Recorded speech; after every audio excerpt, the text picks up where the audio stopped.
Hello, guys. Last ball has dropped. Unfortunately, it's a bit of an injury-filled day. I wonder what Nurlan's reaction is to me being here because earlier he asked about Vansh, and now, well, he didn't give his reaction to the fact that I was gonna be here. I'm surely his favorite host. But anyway, hello, Vansh. We have basically a very clear plan today because, of course, there's not that many matches. We're gonna talk about everything, so I'm gonna just give you the chance to tell us where we're gonna start. Well, you mentioned the injuries, right? So let's start Yeah. with let's get those out of the way. Unfortunately, I guess on the men's side, Grigor Dimitrov. I was really looking forward to this match. Him against Daniel Medvedev. Grigor slips in the sixth game, hurts his knee, and then all of a sudden the match is over very quickly. So that was really unfortunate that we didn't get to see how that match would have played out, and as a result, we have Medvedev against Sinner in the quarterfinals. But yeah, I don't know if there's really that much more to add. It's such a bummer for Grigor. I think that's like three times now at Wimbledon where he's had to retire. And this is a guy who's had such a good last 12 months. So that was sad. Yeah, fourth time he retired at Wimbledon. A bit of an unfortunate record. I mean, rarely talked about, really, but apparently Mikael Lodra also has that. He's tied with Grigor in that department now. But Yeah. yeah, just we didn't get a match there, really. If there's something that's gonna help Daniel Medvedev even be competitive with Yannick, maybe this is a good turnaround for him. Maybe this is just simply something that will allow him to be fresher for that match and have a bit of a more of a like a punter's chance. But yeah, just all in all, of course, it's extremely unfortunate for Grigor, who was very live in that match, who had a proper chance to win it, who has a great grass game, who was firing his first serve incredibly well in the first few rounds. But yeah, we didn't even get a match there, so there's not that much to talk about. We did get a match though when Madison Keys lost to Jasmine Paolini. And yeah, Alex in the chat says that he feels very bad for Madison. So I feel too. I mean, really, Mm. it's felt like she's gonna do something huge, either here or at the U.S. Open. Of course, we don't know how serious the injury is. We don't know how if she's gonna be hampered by the U.S. Open or not. Hopefully not. But yeah, this was a proper chance. And if she beats Jasmine Paolini, she plays Emma Navarro in the quarters, not Coco Gauff. Now, I don't actually know if that's even easier, given that she lost to Navarro at the French. She beat Coco this year already, and on grass, she'd probably have a pretty good shot at Coco as well. But Yeah. regardless of that, I mean, she had her chances, against Jasmine Paolini to clean up this match before the injury happened, which I guess deserves to be mentioned. But all in all, it's still extremely unfortunate that this is how the match ended. And it seems like when the injury happened, that she was already sort of, well, one leg in the quarters.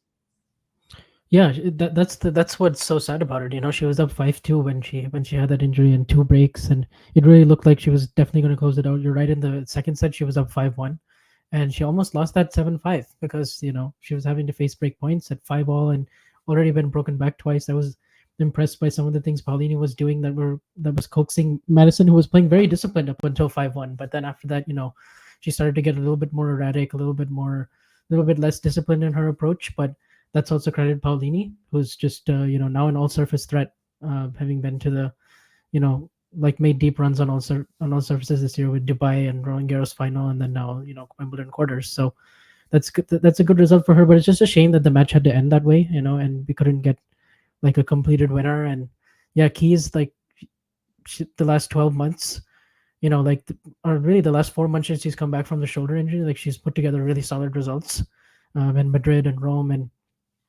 Strasbourg, and then now even in the lead-ins to Wimbledon, and then now here. So that's unfortunate because I still believe maybe Madison Keys has one slam in her. Maybe I haven't left that train yet because the tennis is really there and the power hitting and the she plays with so much more margin now, and I feel like the chance was really there. I picked her to beat Goff actually in the quarterfinals. I had her in my final, so Me I too. was feeling really good about her Who this did you have tournament. her losing to in that final? Just by the way. Once Sabalenka withdrew, then I kind of redid the brackets in my head, and then I had her losing to Iga in the final, but Okay. I yeah, had I her had her losing getting to so, Rybakina in the final, but yeah, I also had her in the but final. yeah, so then yeah, that sucks for her. And she was very emotional afterwards. Yeah, so many deep runs at slams over the years, so many big chances, big opportunities missed, sometimes by her own faults, sometimes Mhm. like today, well, not really.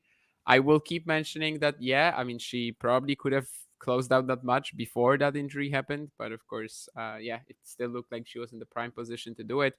I would say that the last 4 months of her, as you mentioned, like pretty much, well, not even 4 months since Madrid. Like that's the best that Madison Keys has ever played to me. I over an extended period, and yeah, that's why I kind of felt like if there's going to be a slam for her, Wimbledon or the U.S. Open this year, that might be the one.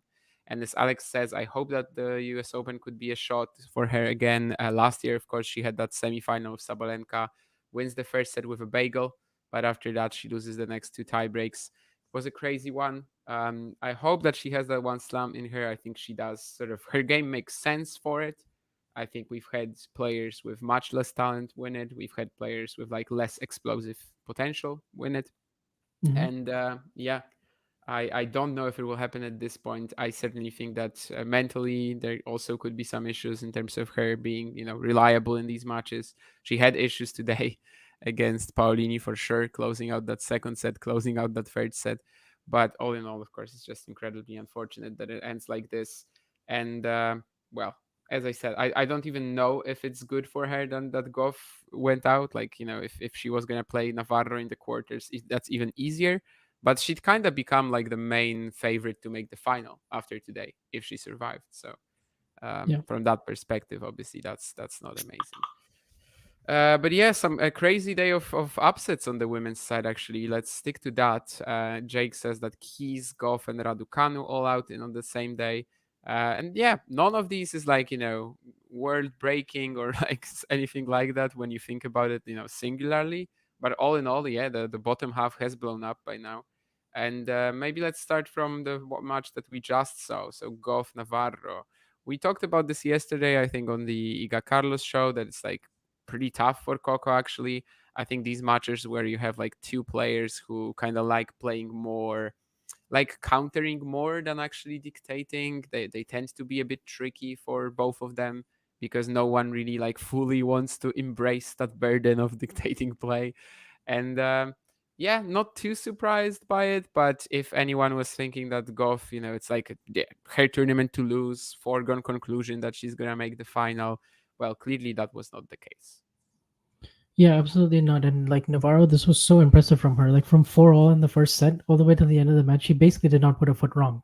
And just the way that she played, and she is generally more of a really good pace absorber, counter puncher, and she does do so many things well. But I was just so impressed by her variety, the way she was using the backhand slice, the way she was, even though she didn't always win all the points when she went to the drop shot, it was just such a good like option for her. And she was just pounding the Coco Golf forehand, but in such a smart way as well. Like you felt like she was pushing Goff back with it. She was using like height really well. She was just keeping Goff guessing, like on her toes the whole match. And then also the longer rallies. That's what really stood out to me. She won the rallies over 9+ shots, 16-3, which against Coco Goff, that's amazing. Like that is normally a Coco stat, and she I did didn't she even flipped know that. that, but yeah, that's insane. So for her to dominate that is just crazy. And actually, like Goff normally is a pretty good problem solver. She gets her way out of holds like that. Even in that 5-3 game, I thought that's the only time that Navarro got a little bit tight, and Coco's forehand still was leaking errors at that point, and that that was unfortunate. And also, she was super reliant on getting more help from her coaching box at midway through the second set. When she was missing, like I think that was a really rough patch for her, where like in 12 points she made like 9 forehand and forced errors. But that's also because she just couldn't get the ball by Navarro's defense. So overall, it was just so complete by Navarro, and just like I'm just amazed that she's figured out grass like that quickly as well, because like before this she had no grass court play like whatsoever. And like Bad Omberg, like she gets to the semis, loses to Schneider, gets Schneider back again, and the win over Osaka, and this one. So it's like, I guess to this level, I just didn't think she would figure it out to the extent that she did this year, I would say, with just how much more experience Coco has than her. So yeah, like I'm not sure where she's at in the race, but I think she must be top 10 now. She was 11 before this, so maybe even higher. Oh, she was 11 after she beat Osaka. So wonder what she is now. But for me, she's the favorite now in that bottom half to get to the final. Um, Hmm. Playing Paolini, yeah, sure. I think that might hold up 3-0 head to actually. head, by the way, against Jasmine. I was not thinking about that. Just kind of yeah, looking at the matchup. But M is of course right to point out that it's one of the rare backhand oriented matchup, one of the rare backhand oriented matchups. But yeah, all in all, definitely I think she's such a smart player, and just not an easy matchup for someone like Coco who does not fully like just dictating and generating all the pace by herself. Obviously, because one of her wings is well simply often failing to do that and often spraying when she's trying to do that. Um, I don't know. I feel like Coco could have won the event, but there are simply a few players still on grass who are tough for her, and one of them would be like Rybakina or any other like very powerful flat hitter, but also this other type of opponent who doesn't really allow her to play her game.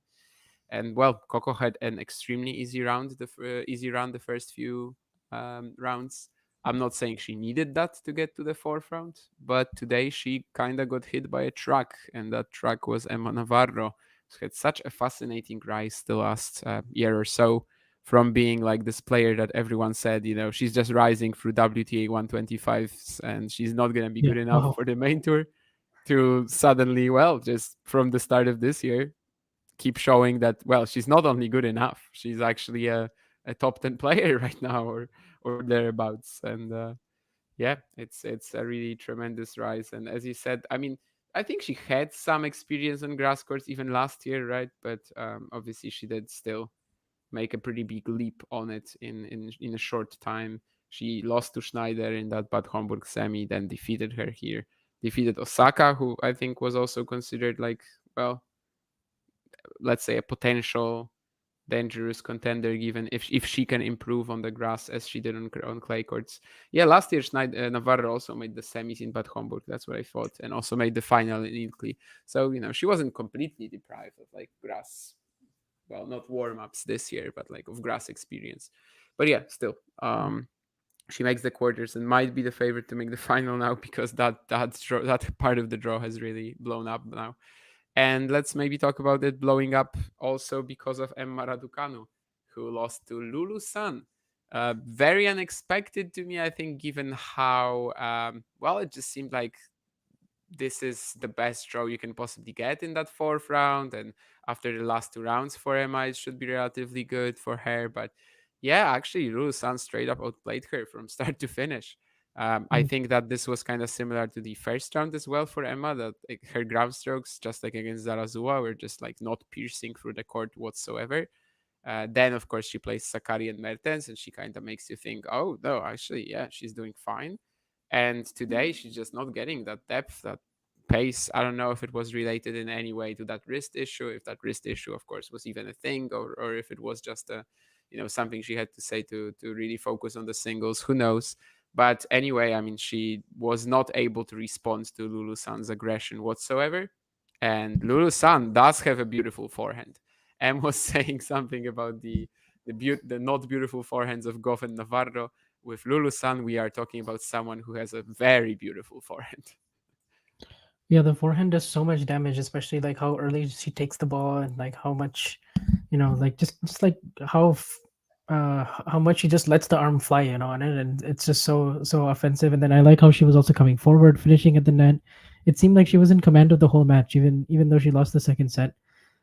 She was the one kind of still making everything happen. And I thought Emma in the first set, after the first set, I was like, she really has to go after her forehand because she's hitting it with a lot of shape and a lot of spin and a lot of loop. But as a result of that, she was having to just run corner to corner because Lulu's like offense was so pinpoint. And so I did also wonder like how much of a factor of that was the wrist, like in her inability to like really go after it, because against Sakurai and Martins, like she was really going after her forehand. In the second set, I thought she served a little bit better, so that definitely helped Emma out a little bit, and she was getting a little bit more depth on her forehands. And I did see sometimes more when she was sort of on the run, she was starting to flatten it out and change directions with it. But like after a few games in the third set, I just thought she was completely outplayed. Like, just there wasn't actually really that much she could do. She was just outplayed by Lulu's yeah, like power, and it was just too much. But I This is also a player who almost lost in the second round of qualies. I think she saved a match point. Yeah, I And guess not Gabriela Knudsen, right? Yeah. yeah, and then a set down against Junction when three break points as well at the start of the second set. So yeah, this is a huge story, I guess, for her to get to the quarters. I think it's the first time since 2010 that someone has qualified and made the quarters on the women's side. Who would that You know, be? Pironkova or no, it's actually Kaya Kanepi. Kanepi? Okay. She lost to Kvitova in the quarters. So So Pironkova must have been a direct acceptance, I guess. But I think she made the semis that year. But yeah, she was I think 1 to 3 before the slam or something like that at a career high. Now yeah, she's gonna be outside the top 50 at least. yeah, And with how the bottom half is shaping up, I mean, who is there to tell us that actually Lulu San cannot keep going? Like, yeah, I mean, why not? And yeah, the way she was flattening out that forehand, I understand what she said, that maybe there was not that much for Emma to do. I think there was not that much for her to do on the day, because yeah, I mean, her ground strokes just yeah, weren't doing damage, and she just had to scramble around the court and kind of hope that Lulu San was gonna choke, which she did not. She had that one horrible miss for 5-2, right? But she still won the game, so it didn't matter in the end. I think she kind of thought she made it, but it was like a meter out. But it was a forehand into the open court, and that was when I thought, yeah, oh, okay, maybe something will be happening here. But no, definitely not. She just kept smashing away at it, great at the net as well. So it was pretty easy for her to kind of maneuver Emma around the court. We'll see also in terms of physicality, like whether Raducanu can improve a lot from here too, because that seems to be also a big deal. Like some of that court coverage as well was in the third set a bit shaky, and yeah, she just didn't have a response to that flat forehand of Lulu Sun. Yeah, and Lulu Sun is gonna play Donna Vekic now, who defeated Paula Badosa. I mean, I don't think there was any big surprise in that much. Badosa, Vekic, pretty even matched. Very good aggressive both strikers. Vekic, I think, has a grass court title from years back as well, and always has done well on the surface. But yeah, yeah, quarterfinals here, and she's not gonna get a better chance at a slam semi. yeah. This is her chance because she's been in two other quarterfinals before. She played Sabalenka, and Sabalenka in 2023 Australian Open, and then who was it in? I think it was Bencic in 2019 U.S. Open. So now she's done it at three of the four slams, and she is someone who has a very flat forehand. So I'm curious to see how that if she's able to bring that into play and maybe halt Lulu's offense more than Emma was able to do today. But I'm also not really sure because Vekic plays really good first strike tennis, but she's also not one of the best movers in the outer parts of the court. So I wonder, how the rallies are going to go there. But yeah, the pressure is she's still going to go come in as a favorite. But like, would either result really shock you in that match? Probably not, right? Yeah, I don't think so. I mean, in the bottom half right now, we're in that scenario where there's no shocking results whatsoever. I mean, every single player is going to come into the next round fully aware of sort of what sort of chance is in front of them, Yeah. and the nerves might come into play too. Yeah, there will be no possible shocks anymore in the bottom half. We lost all the big favorites there, especially with Keys, Goff, to an extent Raducanu, but especially Keys and Goff. And Hmm. yeah, I don't think there are any favorites really.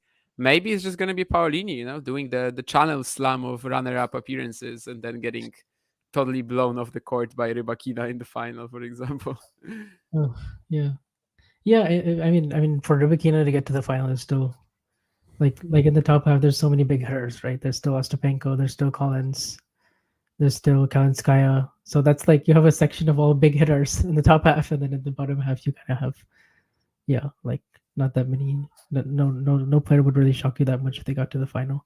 I guess if Lulu Sun got all the way to the final, I mean, wow! Like I don't know Before how the you like event, obviously it would be the qualify. most impossible thing ever. But like right now, if we just look at it in a nutshell, I mean, yeah, Yeah, beating Vekic and then, for example, Paolini, sure. I mean, why wouldn't she do it? I mean, there is one reason why she can't do it, right? Probably. And that's, yeah, again, pressure and just lack of experience in these sort of stages. But yeah. maybe she can do an Emma Raducanu, We've had a But also qualifier lack winning of the slam. experience can sometimes help, right? Like because It could, yeah. Just like sort of go all out on this one run, and you don't have any baggage, you don't have anything, and you just sort of get stuck in the moment, if you may. And yeah, who knows? Maybe. Yeah. But yeah, I just don't think there's any upsets anymore possible in the bottom half. There's simply no favorites, and that's kind of how I'm gonna be treating this. Like, of course, if you just look at it, from a perspective of 2 weeks ago, then Vekic is a massive favorite over Lulu Sun. But can we really say that after this entire event and how it's been progressing? Probably not. And then yeah, I just don't think there's any massive upsets possible anymore there. Yeah. All right. I guess we might move on to the men's matches that we had today. I mean, one of them we already covered because it wasn't a match. I'm also gonna start with another one that wasn't a match, and for different reasons, and that was Tommy Paul over Roberto Bautista Agut. They didn't even have to move them in the end. I was thinking maybe they will, but they actually Yeah. put on a mixed doubles match on court number one instead of that. I was thinking maybe Tommy will have to finish tomorrow, and that would be very weird if that happened, like if they didn't move things around. But no, I mean he just kind of did the Taylor Fritz thing of yesterday and of round one, where he just says, "Oh no, I'm just gonna finish it quickly enough so that there's no issue," and he manages to beat Roberto Bautista Agut in 3 sets, the former Wimbledon semi-finalist who was a little bit tired, probably not fully knackered, but yeah, just not enough to compete with Tommy Paul at this stage of his career. Yeah, for sure. I mean, the second set tiebreak as well was maybe Batista Good's like only real hope of making that a match. If he takes that and then is able to not go down a mini break and 3-all or whatever it was. So yeah, I did feel like Paul was just so much more consistent as well. Like even backhand to backhand, that's normally when like RBA like breaks down players. But I didn't feel like that was a pattern that works well against Tommy because his own backhand to backhand trade is pretty solid and penetrating, and then also he's been more accurate with the forehand lately, which is a big part of why he's doing so well. And honestly, it's yeah, good for him to like work his way through the third and fourth round without dropping a set after that tricky second round match against Otto Verdinen. So he comes into this match, he should be feeling pretty good against Alcaraz. He's beaten him twice before. Their head-to-head is 2-2. Like he should feel pretty good. Like he'll feel like he's in the match. Yeah, I was just thinking about this today, by the way. Otto Virtanen, Wimbledon quarterfinals, if he beats Tommy Paul. Yeah, maybe with that draw, why not, right? Yeah, I mean the draw would have been really good. I don't know if I would trust Otto to play 4 good matches in a row. I guess 5 with the Buruchaga. No, I can't count Well, the Buruchaga Bublik, you in. just never know, right? That's like just But very. there would have been he would have had a Yeah. shot. It's pretty clear he would have had a shot. But yeah, anyway, of course, that's not the most important thing right now. We've already given some space to Roberto Bautista Agut, who unfortunately couldn't really make this a match today. Of course, I agree with you that Tommy Paul will be feeling live going into the Alcaraz match. Definitely shouldn't be too afraid of it. And let's actually head there. I mean, Carlos Alcaraz, Hugo Humbert.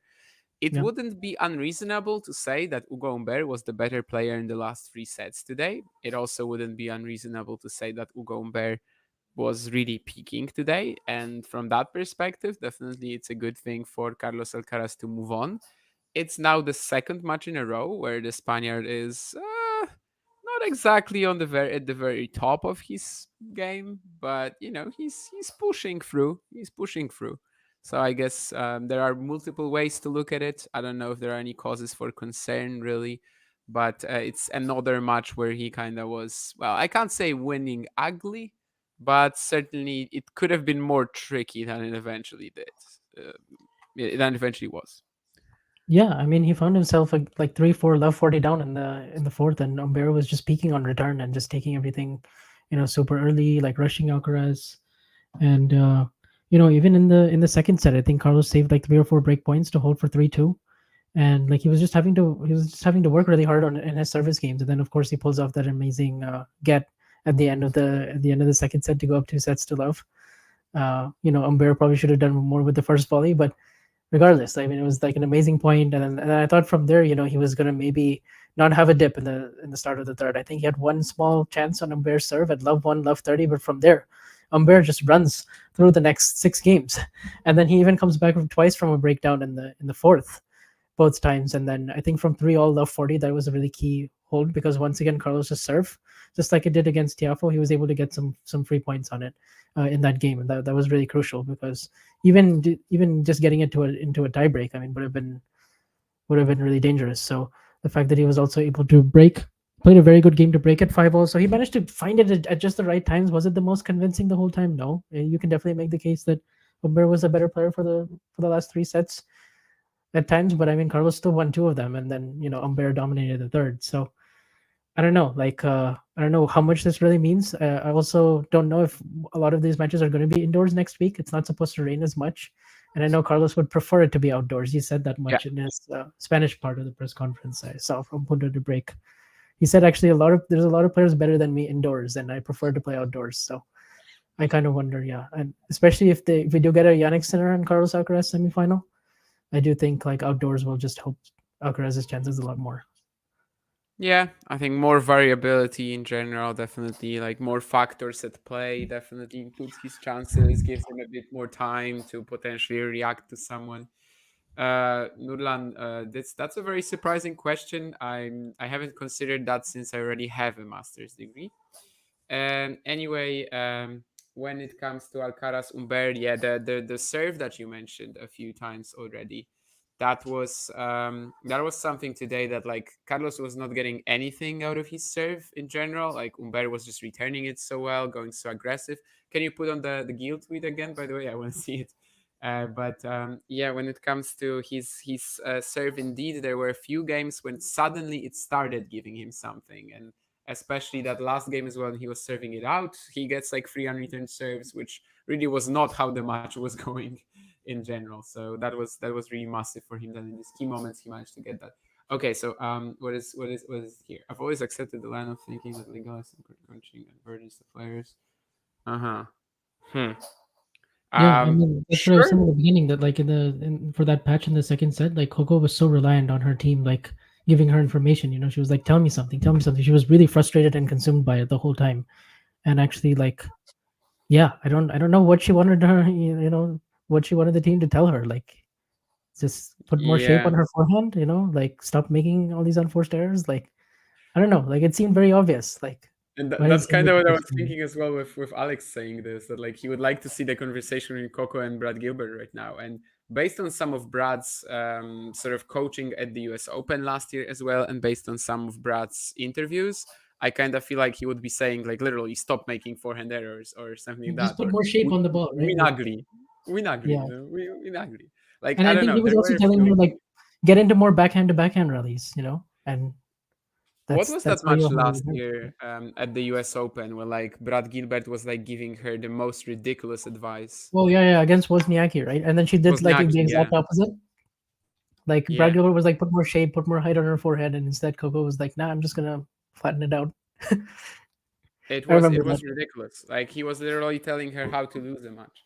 And John just said in the chat that like at some point this year he might be expecting the partnership to stop. I kind of I don't know. second that. I mean, Maybe. maybe if she loses early at the US Open and the North American hardcourt swing, then yes. Ooh, if she hasn't However, already if lost she at the would, US Open, that could happen. I could see that yeah, actually. that's kind of how I see it. If she loses early at the US Open, Cincinnati, and these events, then probably. If she goes deep, they might stick around. But Yeah, yeah, last year at the US Open and some interviews as well that Brad has given, it's pretty clear that he doesn't really care about improving her forehand. Like he's just kind of yeah. choosing to go a different route with the coaching, He, which of he, course he right doesn't away he it doesn't was a want her great. to think about it. He doesn't want that to be the constant like Right. focus I in mean, they his don't want her stance. to think of that forehand as like, oh yeah, that's my weakness. I have to avoid it, right? They Yeah, and that's actually very fair. Like that she shouldn't be like constantly thinking about that one thing and just focusing on it and then yeah, oh my forehand is horrible. Oh, I'm getting a ball to my forehand. No, I'm going to lose a point. Of course, that's not how it should work. Yeah, but it doesn't seem like he actually has any ideas. I remember when they were looking for a new coach actually in the summer of that year.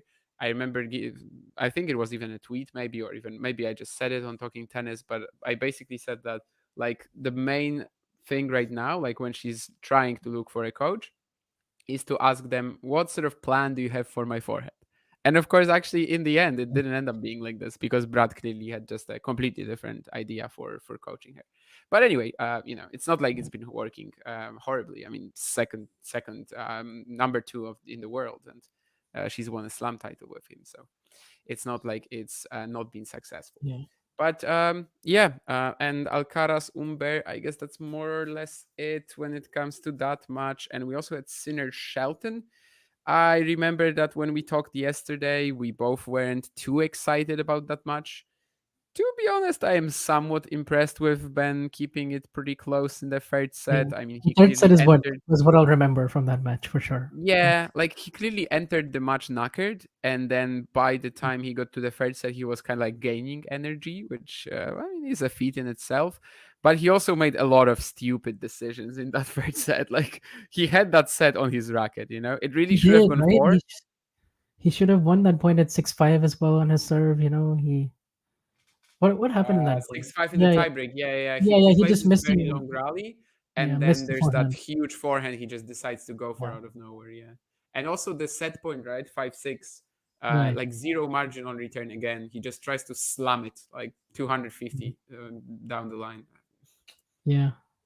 There was another one where he actually made a really good return on the set point, and then he like fluffed a slice. He just floated it long, Yeah, yeah, I remember that as and well. Yeah. then so like it would have been so fun to see that fourth set, even though I think Sinner would have taken it, but still like yeah, just it would have been I wasn't sure at this not to be, stage. but Like Ben was really playing pretty well by the end of the third set. We still have some minor concerns regarding Yannick's physicality from time to time. I yeah, was I was really thinking, okay, like this suddenly might be a match. This would be a ridiculous win for Shelton if he can pull it off. But like this suddenly might be a match. But kinda, yeah, he just didn't allow it to be. mm, Some very weird calls again in that tie break. yeah. I don't actually think Sinner was that convincing in the tiebreak. He's won his last 8 in a row now, but he's had some tricky moments in this tournament for sure. It hasn't been like all apart from the Kecmanovic match, which was just like such a good Yeah. matchup for him. But like apart from that, he hasn't really. I don't feel like he's hit top gear yet. Or yeah, and he hasn't. That's why I would have liked to like seen what would have happened if he had been pushed, like you're saying in the fourth set with Ben having all the Yeah. momentum and everything. Would have been fun to see. Who knows? Maybe Medvedev will push him more. We'll see. So far, the way the rivalry is trending, it's been all Yannick the last 5 matches. But hey, 3 of them were pretty close.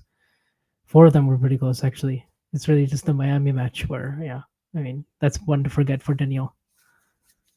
Yeah, it might be that he's just like by now he's that comfortable in the matchup that he's just gonna be really good in it, regardless of like whether he's hit top gear so far. He's just gonna, Yeah. come out and know exactly what to do. I don't know. On grass, also, he might, like, if he needs to, he might throw in the serve and volleying again, which he kind of used to win against Daniel for the first time and then Hmm. didn't really need it again, or at least didn't need it as like a primary tactic, but he might Yeah. use it this time. Um, yeah, with Shelton, I wanted to say like one more thing, but oh yeah, like when he was returning in that third set, he was actually hitting some really good ones, like the one you mentioned when he then floated a slice.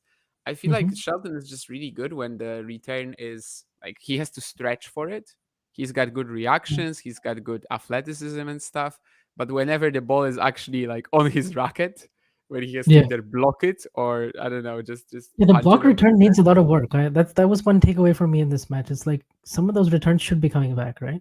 But like when he's on the stretch and then he has like this When this he's on the target, he actually stretch, he's doesn't get some probably good gonna ones. put it in. Like when he's on the Yeah. stretch and he just has to lunge for it or whatever, he will probably put it in. But when he actually gets the ball, sent at him pretty close to his body, then Yeah. that's probably when he's gonna miss. But yeah, there's a lot of work, of course, to be done there. All in all, still a positive result for him to get to the fourth round, but Mm. should have taken a set at least today, and yeah, Yeah. then see what happens in the fourth set. But yeah, he failed to step up in these very important points in the fourth. Yeah, I guess we might just talk about what's gonna happen tomorrow then. I mean, this last ball drops is, of course, the series is kind of coming to an end, to Yeah. a natural end, given that after the fourth round, there's not that much of a point in making it really. Although after the quarters, maybe Yeah. still. I'm not sure what Joe's plans are, but basically, I think we might move on to what's gonna happen tomorrow by now. And of course, tomorrow is going to be the second part of the fourth round, the top half of the top half of the women's draw and the bottom half of the men's draw. And yeah, I guess Runa Djokovic is the main star for tomorrow. I think it's fared up on center Mhm. court, right? Yeah, third up on center court. That's definitely the match to circle for sure. Oh, but all of them are pretty good, but that's the one that stands out for sure. What's your opinion on that one then? I think I think Runo's gonna show up. He's gonna turn up like he always does against Djokovic. He causes him all sorts of problems. I think he definitely has a good chance for sure. But I'm still gonna go with Djokovic in five because I just don't quite trust Runa's decision making and shot selection in the really big moments. And I think in the last two matches that has been exposed a little bit when they played in Paris Bercy and also in ATP finals. I think this 3 out of 5. I think Runa can. My prediction was Djokovic in five, and I feel like Runa will turn up, but I don't quite trust either him physically or mentally to be consistent enough yet to pull it off. But maybe he could definitely do it. It's a huge test for both of them. Like I don't, it'll give us so much more information about where they're at in their career right now. Yeah. Um, there was I love these comments from Nurlan where he's like, "Do you feel like Lulu exposed Sakari today big time?" Kind of just combining the two matches. I mean, Sakari does deserve to be in the top 10, Nurlan, because she's gathered enough points to be there and, like, had a good run in Indian Wells. But, I mean, I think I can't really agree with you even that she's overrated. I mean, she wasn't even the favorite against Raducanu, right? So she's clearly, Mhm. like, rated exactly where she should be, I think, in terms of, maybe not the rankings on grass, because obviously rankings are based on a 52-week system. Yeah, But in terms of the betting odds and then sort of the public perception, I think she was rated exactly where she should have been in this event, which was, well, she's probably going to lose to the first dangerous player she encounters, which is what happened. But Mhm. yeah, Runa Djokovic looks very exciting. I mean, before the event, I wasn't really believing in it. Now I actually have some trust. Holger held up against Alice in that five-setter. He looked very good physically there. I know it was kind of, there were rain delays and stuff, but it's always a concern with him. And I still treat it as a positive sign. And yeah, he always delivers in the matchup. 5 matches. I think all of them were good performances from him. Of course, he wasn't able to get it done last year in Paris or at the ATP finals, but these were still tight matches. He wasn't able to get it done at the US Open, but at the time it was like baby Holger on a crazy win streak. He was super tired and he still won a set after that, just started cramping. But yeah, I do expect him to be a massive threat to Novak tomorrow. I think we still haven't seen anything remotely convincing from Novak so far, and this match will just tell us a lot about his level. Perhaps this is kind of like the Djokovic Musetti round three at Roland Garros, where Yeah, I was thinking about it similarly, that like this is the match that will tell us where Novak is really, and this is also an opponent who we know can push him. Musetti, well, maybe not as much as Rune. I mean, he hasn't beaten him twice, but he's beaten him once. Pushed him to five at Roland Garros as well. Even their match in Monte Carlo earlier this year, before Roland Garros, was good. So I think it's a pretty similar story. That this will tell us a lot. And of course, at the French, Musetti actually once again led 2-1. I don't think he was ever really in the position to win that match, but led 2-1 anyway, and was pretty close. As we can see, we also have a very nice lineup in general on center court. I mean, Fritz Zverev, another like 50-50 looking match maybe, and Rybakina mhm. Kalinskaya is, I think, very, very watchable too. Anna has beaten her before. So both of these definitely look like crackers to me. Yeah. Rybakina Khanskaya again is another match that's going to tell us so much more about where Rybakina's at. Like if she beats Khanskaya in straights or something, and she looks just as convincing as she did against Bosniaki, then it's like okay, like this is her title to win maybe. Especially if her whole package is firing on all cylinders and the health issues hold up, then yeah, like I think because Kalinskaya has been dangerous for her in the past. She beat her in Madrid in 2023, and I think Rybakina beat her in Miami. So yeah, interested to see that one. And then Fritz Zverev has been tight at Wimbledon the last couple of times they played, and Taylor's a much better player now. So, and I guess so is Zverev. Coming through his first 3 rounds without dropping a set is exactly what he needed probably. But he hasn't been broken yet, as well. And these matches that have been played indoors, I think, is really helping him too. Uh, I'm not sure if tomorrow this is going to be indoor. I think there's still a chance of rain tomorrow, right? But then, like, not the rest of the week, because I do think if it's indoors, I'll probably go Zverev in that one. Um, yeah, I think that might be fair. I'm kind of surprised that they played twice at Wimbledon and twice Zverev won. Like that's kind of against my line of thinking, but I mean, well, one of them was 2000. 2018 when like Fritz I was know. not really That's what I was gonna established. say. Yeah, 2018 is of course a long while ago. 2021, even like if anyone, if either of these players made grass progress since it's Taylor, that's not Yeah. really Zverev's fault either because in 2022 he was injured during the grass season, and in Mhm. 2023 he was still on his way back and just wasn't that much of a threat yet. So I Yeah. think he kind of had a couple of wasted grass seasons, and again, not really his fault. But yeah, I still kind of have to side with my pre-tournament thoughts that Taylor is just the better grass quarter of the two, Mhm. and Zverev with his stiffness and with his general like passive approach to the baseline game. I don't know. I don't know if I fully see it, but it's definitely something that sort of during the event started being a thing that maybe Zverev can just slowly but surely make his way through the draw here and make the semi. It would not be the most ridiculous thing in the world for sure. Tough question, Keen, with that one. First player that came to mind, Carbaez Baena. I'll just throw this out there. Just that's a guy who came to mind, who of course was not really regarded as someone who will stick around and has really done tremendous work to improve over the years. And yeah, Rybakina Krajinskaya, as you said, definitely one of the highlights of tomorrow as well. I see that the Putintseva Ostapenko crazy fiery battle has gotten court one. And Yeah. well, that's probably fair. And also, we've got Fields the Minor on our screens, where I think we're not too confident about the upset, right? Yeah. Not on grass. I mean, yeah, like Feast did so well to get to this point, but I think Diminor probably takes him out here. Yeah, But Fields also, you has a never know. good Like he top didn't 10 play his record. third round. He like not having played a third round. Maybe coming into this match without that sort of match confidence. I don't know. Maybe, but like I don't really see it. I don't really see it for Feast. Yeah, I mean he's done it on this year on clay to Alex on clay though. That's a big difference maker. He's got a great top 10 record. Already scored a top 10 win this event, of course via retirement. But it's a more impressive win via retirement rather than Monteiro beating Alcaraz in Rio. But anyway, yeah, I think it Yeah. would just require like an absolutely spotless performance from Fields, which I don't know if he can deliver for 3 sets straight. But Mm. it would feel like progress for the Frenchman to make it into well to make it competitive at least against them. Mm. At this stage of a Grand Slam, of course, at this stage of a Grand Slam, he's never really been before. And yeah, Putintseva, Ostapenko, and we also have Collins Krejcikova on that court number one. That looks pretty exciting too. I mean, Daniel That having looks that awesome. last Yeah. amazing season. Matthew McConaughey today, by the way. You need to add him to your like list of endorsements, right? Because you keep mentioning Lil Wayne, and now you also Yeah. have to talk about Collins and Matthew McConaughey.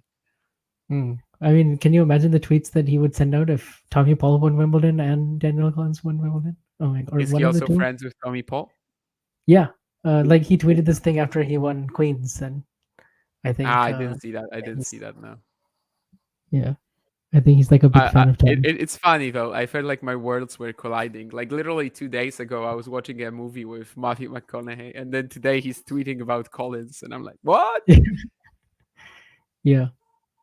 Um, with Collins Krejcikova, how do you think that one's gonna go? Like Krejcikova's kind of been going under the radar, and since he beat Kudermetova, Yeah, I mean, Krejcikova Kudermetova was that match where first round they are both out of form. They play for 3 hours. It's a horrible yeah, mess, but they it have a was a good draw. mess. Whoever wins that match has a good draw, and they might actually wake up. So I kind of will Yeah. have to see if Barbora has woken up. I also kind of Mm. regret because if we still had Świątek in the event and we had Świątek Ostapenko, and let's imagine Iga wins, then actually Mm. Krejcikova Świątek would have been very interesting too, given that Yeah, Barbora it would have. has made her struggle in the past with the variety and sort of on grass. She could probably tap into that as well. But yeah, I guess I just haven't followed enough of Krejcikova's run after the Kurdermetova match. I Yeah, don't I really haven't know what watched she's her gonna do. since. I watched her since I haven't watched her since that mess of the first round. So kind of have Yeah, no clue how she's gonna look. So that's why it makes it so intriguing. Um, yeah, but, precisely. I have no idea either. but like Petchik Pericard against Musetti, do you think? Uh, well, when they played in Stuttgart, it was Musetti who won in two tiebreaks. But like the grass is super fast in Stuttgart, and like as a result, I don't think that helped Petchik Pericard on the return. But like this time around, do you still favor Musetti, or like how do you see that one going? Because I don't know who's the favorite in that. Like that's such a lottery for me. My unhinged take, I don't know if it's actually true or not. Like, it's definitely somewhat out there. But my unhinged take is that slower grass is actually better for Pechi Pericard in this matchup.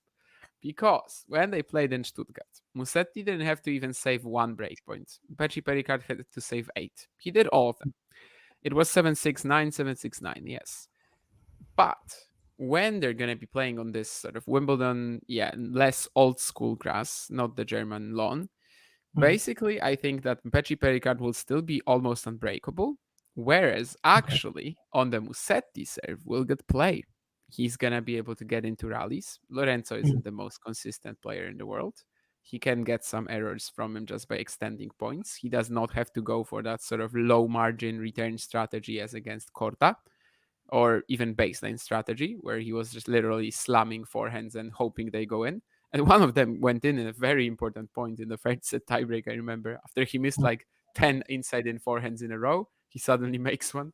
But yeah, I mm. don't think he needs to play like that against Musetti. He didn't play like this against Rusevori as well. So yeah, I kind of like the Pechi Pericard chances based on that. I think the Mhm. slower grass is better for him, which is very kind of like, against what you would think naturally. But I do think that despite his big serve, he might actually be slightly more favored in this one Yeah, here. I think it's a good take. Like the slower grass could definitely help him on return and get into more of those, like let other parts of his game shine than just the big first and second serves. So Yeah. I could see that. Uh, yeah. And the Any last other singles match we matches? didn't touch on, Yeah. Svitolina, Wang. Yeah. I mean, Wang, kind of all about her forehand. I feel like every She time I must watch have a her, bit of a I'm like, shot there. I mean, she's definitely mm, not as reliable as Alina, but yeah. I think that could be pretty competitive, but I was still probably pick Svitolina just based on her form, really, and also just been here, done it before, two times Wimbledon semis. Like the way that she played against Jabor, even though Jabor had a set point in the second set and went for this forehand that was still close to the line. So if she takes that second set, who knows how the match goes? But that's neither here or there now. Uh, but but yeah, like Svitolina, probably the favorite there. Actually, she's definitely the favorite. yeah. One of my favorite matches also tomorrow is going to be a doubles one. Granollers Zeballos against Baez Brown. The unlikely doubles team of Dustin Brown and Sebastian Baez is actually, well, making some waves here.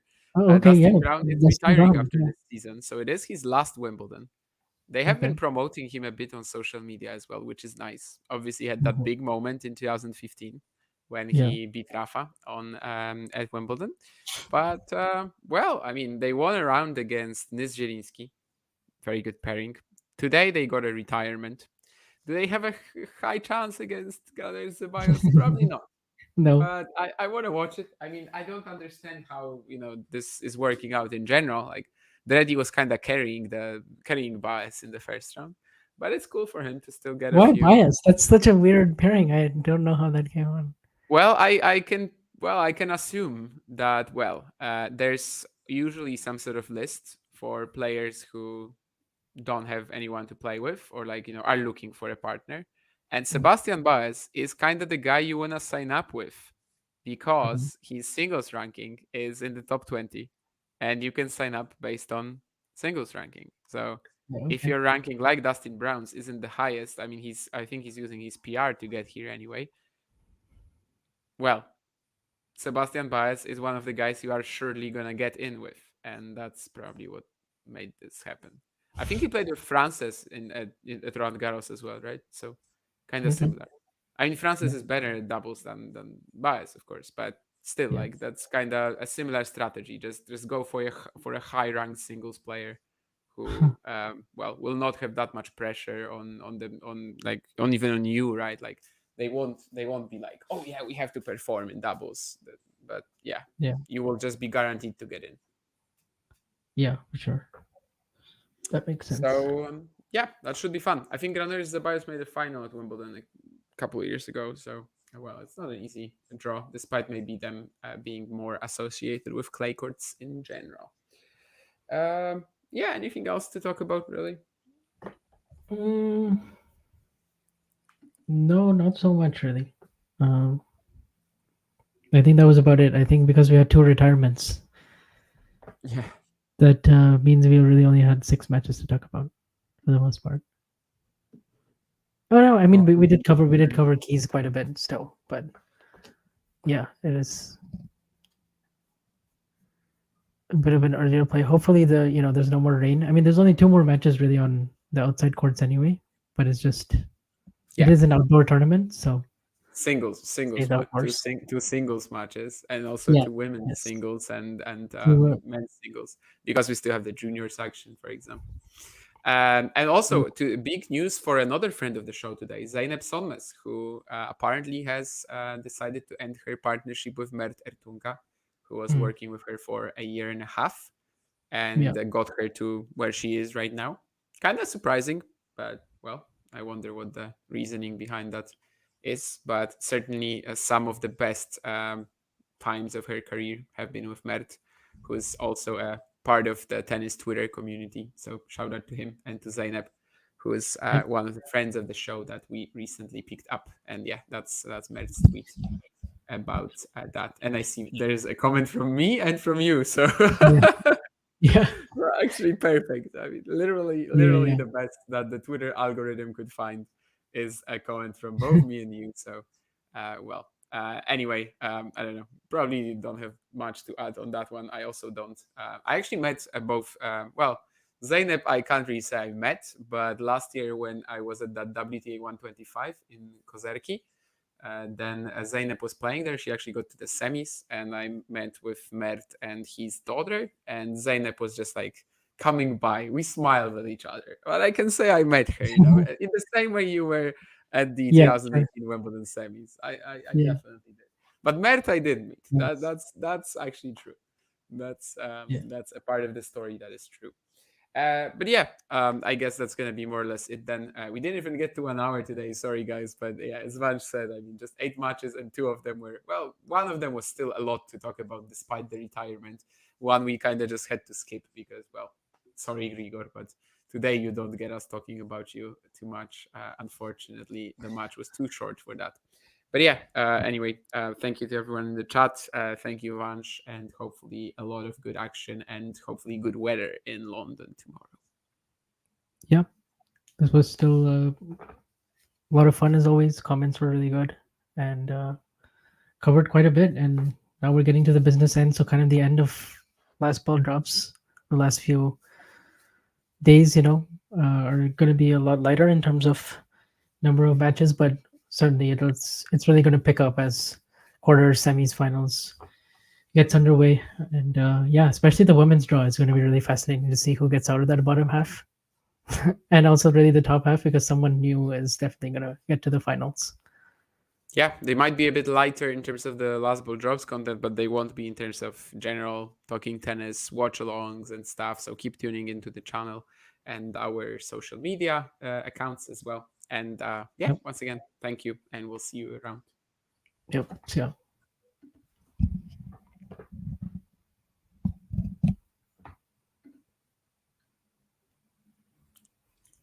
If you enjoyed this video, Oh, make yeah, sure you hit Djokovic that Rune. like button. Don't forget to subscribe and click that notification bell so you don't miss out on all things tennis.